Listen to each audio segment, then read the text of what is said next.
कहीं सज्जी की तैयारी तो कहीं दिल ललचा देने वाले सीख कबाब से उठता धुआं।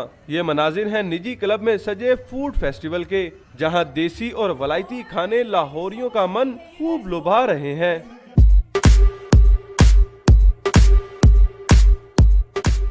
ख्वाबों के साथ मौसीकी का तड़का हो तो क्या ही कहने। फेस्टिवल में नन्ही बच्ची की आवाज ने समा बांध दिया।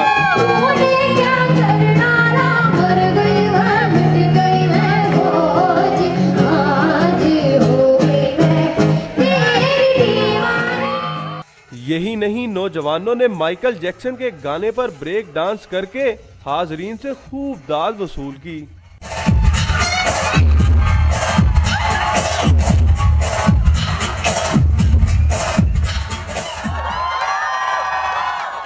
तीन रोजा फेस्टिवल के आखिरी दिन शुरा यादगार लम्हात को कैमरे की आंख में महफूज करते रहे। कैमरामैन महबूब मलिक के साथ नुमान लियाकत, डॉन न्यूज़, लाहौर।